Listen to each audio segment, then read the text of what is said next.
episódio de hoje de Me Ajuda Next, a gente vai aprender quais os primeiros passos para a organização financeira nesse contexto. O que são dívidas, o que são despesas, quais são os gastos essenciais que a gente precisa manter, mas pode reduzir, o que a gente deve cortar. Tá muito interessante, vem com a gente.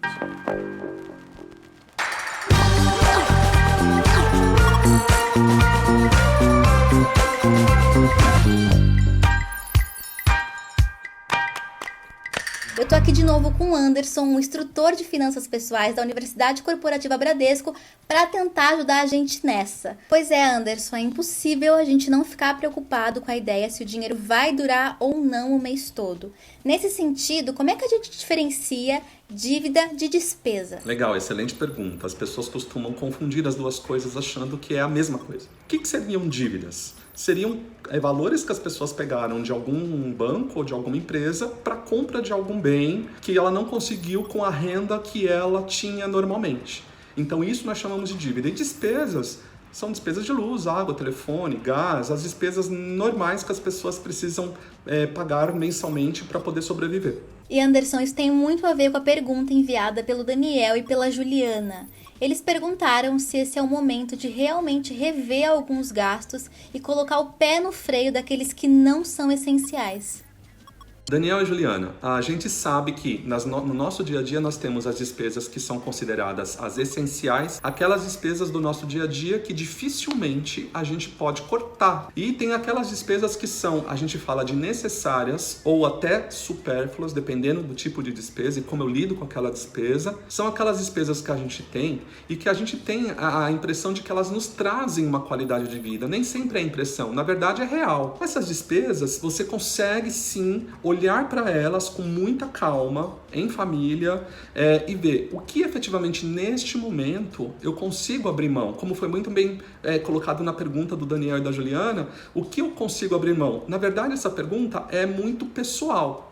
Tem pessoas que dão valor imenso à academia, elas falam, disso eu não vou abrir mão. Tudo bem que elas não estão nem podendo ir nesse momento para a academia, mas é pensando também daqui para frente, né? Como que vai ser essa relação nossa com as nossas despesas do nosso dia a dia, né? E tem aquelas despesas que realmente você olha para ela, no primeiro momento você não precisa nem pensar muito. Você fala, poxa, essa despesa dá para eu cortar de cara. Quando eu tô falando isso, eu tô falando no sentido de quando eu colocar numa planilha, ou num papel, ou num aplicativo, seja o que for, as minhas receitas versus as minhas despesas, eu consigo elencar necessariamente tudo que eu efetivamente recebo e pago e o que eu consigo fazer de reserva para depois. Como nós já falamos anteriormente, a reserva é muito importante. Muitas vezes as pessoas estão consumindo, nem que seja, eu vou fazer uma compra no supermercado. Dica, leva uma lista já pronta. Falando também com aquelas pessoas que moram só, né, que de repente tem que ficar pedindo comida, enfim. Não é um momento de repente, opa, eu não posso começar a aprender, né? E isso, se a gente colocar na ponta do lápis, muitas vezes, gera uma economia tremenda pra gente. A pergunta era, é o momento de colocar o pé no freio? É o momento de colocar o pé no freio, sim. Se o momento não foi anterior, agora mais do que nunca é esse momento. Espero ter ajudado vocês por enquanto aí com relação a essa pergunta. Com certeza ajudou, Anderson, é uma realidade. E Anderson, eu sei que a gente está falando muito sobre ficar em casa, se digitalizar. Também sei que existem muitas formas da gente economizar nesses gastos fixos, com descontos, cashbacks. Você pode explicar um pouco mais pra gente como isso funciona e pode auxiliar a gente nesse momento? Claro, Nath, você tem toda a razão. Então, para quem não sabe, por exemplo, eu vou dar um exemplo do Next, né? O Next tem parceria com várias empresas, pelas quais os clientes, eles, ao fazerem as compras, eles têm lá um dinheiro de volta e são parcerias extremamente seguras, né? As pessoas podem fazer isso sem medo nenhum.